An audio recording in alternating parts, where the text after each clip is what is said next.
Fresh citrus juice is a chef's secret weapon. Citrus juicers promise to make getting that juice easier, but for something with such a single focus, there are some really bad ones out there, and so many different approaches to getting the juice. Yes, some of these results surprised us. We tested a ton of both manual and electric citrus juicers to find the best, and interestingly, power wasn't everything. So, is the juice worth the squeeze? Let's get into it.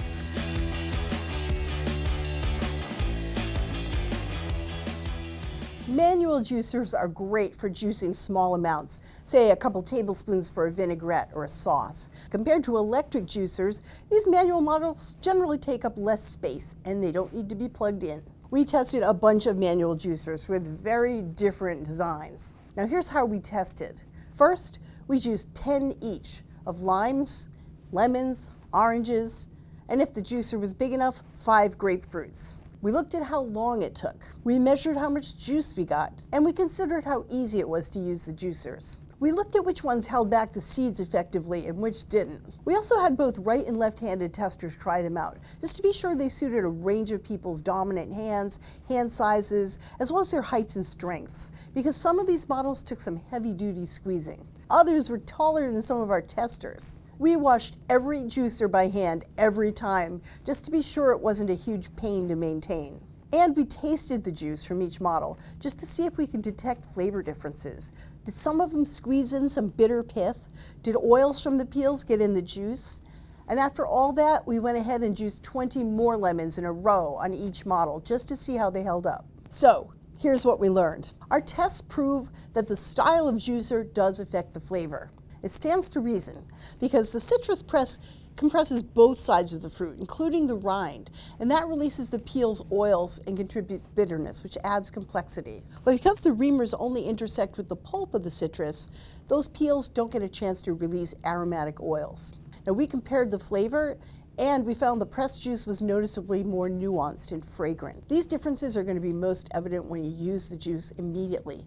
Fresh juice changes the more time that passes after it's pressed, so these differences dissipate quickly. The next factor was how much juice did each juicer give us. Our best manual juicers gave us almost twice as much juice as the worst ones. In general, presses were more effective than reamers at getting out more juice. Heavy, sturdy construction was one of the keys to success. A juicer should feel sturdy, with its parts made from heavy-duty materials that don't feel like they're going to break when you squeeze them. That weight also helps you out with juicing the fruit. Countertop models with heavy bases were more stable, which made juicing faster and easier. We liked a wide contact area. For presses, that meant they had bowls at least 3 inches across, and bigger reamers were far more effective than smaller ones. We liked deep juicing bowls. That kept the fruit fully enclosed, and it cut back on the amount of messy spray because everything was contained in the bowl.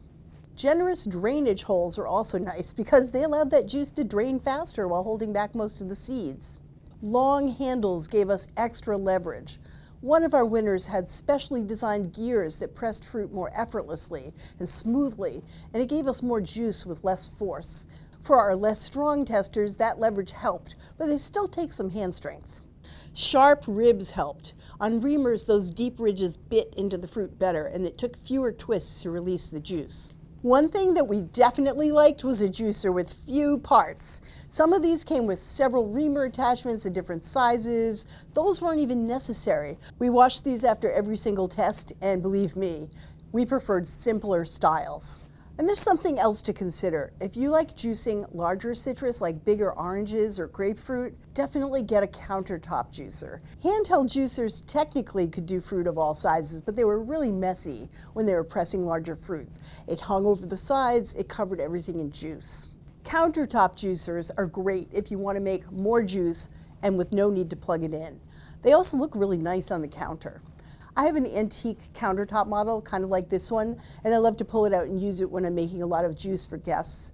If I had to do that one orange at a time with a little handheld one, I probably wouldn't do it. It's a pain. In the end, we had our winners. Our overall pick as a manual juicer is the Chef'n Fresh Force Citrus Juicer. This works quickly, it takes minimal effort, and it's so easy to clean and store. For years, I used a wooden reamer, which was super quick, but then you had to pick all the seeds out afterwards. That was a huge pain. Now I bought one of these, I have it at home, and it's so easy and so thorough, and it holds back those seeds. The Zule Kitchen Heavy Duty Manual Juice Press is our favorite countertop model. And it's bigger and it's pricier than this little handheld winner, but it's really quick, it's really powerful, and that makes it ideal for juicing large quantities of fruit and bigger types of citrus. Now let's go to Hannah with the electric juicers. Good electric citrus juicer should be incredibly efficient, good at juicing everything from a tiny lime to a giant grapefruit. Although they're usually bigger than manual citrus juicers and come with more parts to clean, they promise to be easier to use. Instead of twisting your wrists or using arm strength to press down hard on the fruit, the machine does most of the work for you. This can be helpful for people with diminished hand strength. It's also especially nice when juicing a lot of fruit, like making a big batch of lemonade or margaritas, for example. But the key here is finding the right electric model. Some we tested were frankly terrible. They were slow and ineffective.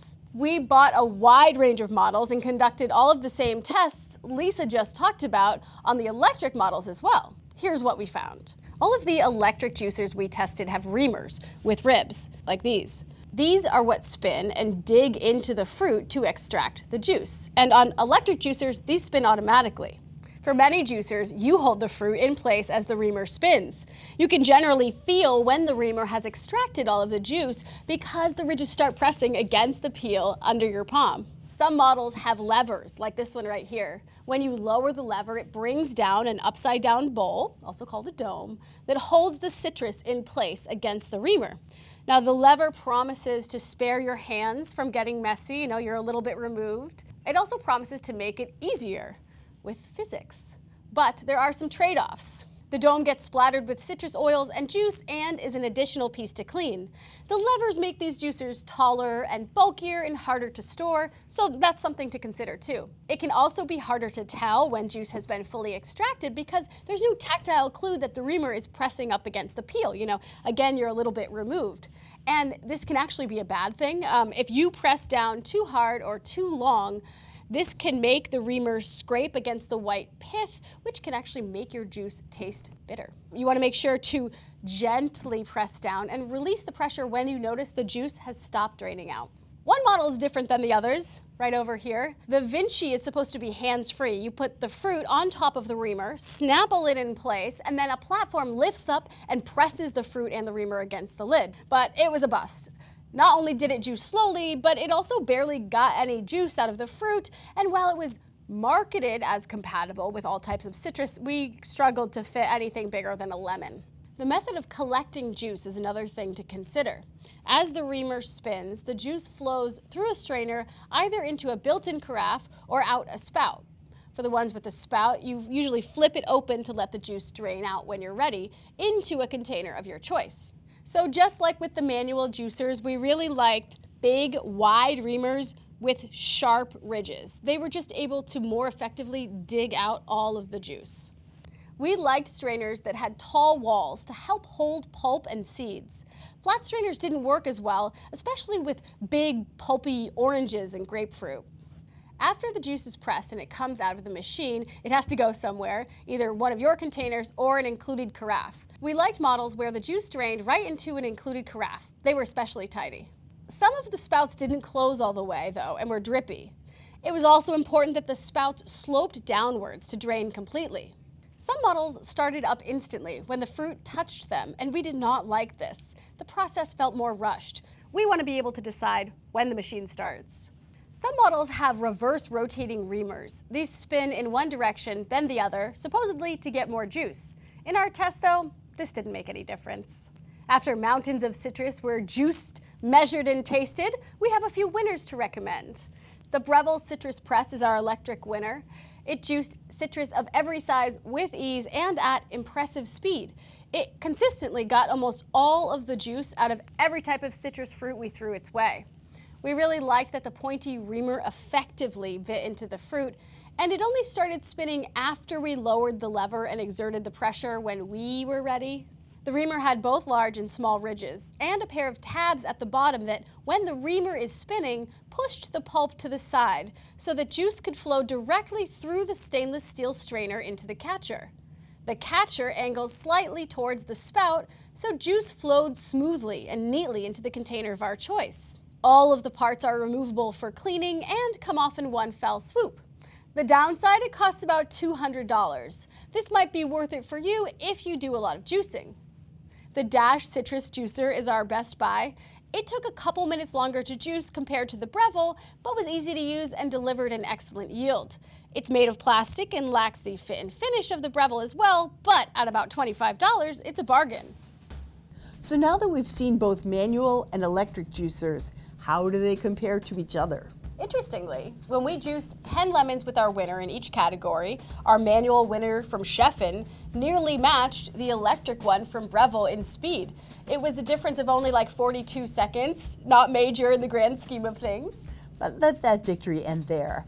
The Breville got about 90% of the available juice on average. The Chefin got about 50%. Bottom line, manual juicers are just not as effective as electrics. This difference highlights when it's worth investing the money and counter space in an electric juicer. When you want to juice a lot of fruit. Think of a batch of margaritas, a pitcher of lemonade, or a citrus cake. Things that call for large quantities of juice. If you're someone who enjoys fresh squeezed juice by the glass, an electric juicer is the better choice. And as we mentioned, they can also be helpful for people with diminished hand strength, though they do require some. But for when you don't need a ton of juice, maybe you're making a salad dressing or a marinade, a manual citrus juicer is great. Best case scenario, you get one of each for whichever the moment calls for. What kind of juicer do you use? Let us know in the comments and like and subscribe so you never miss an episode. And for more information on all the juicers we talked about today, check out the links below or head to our ATK app. We'll see you next time on Gearheads. Cheers. Cheers.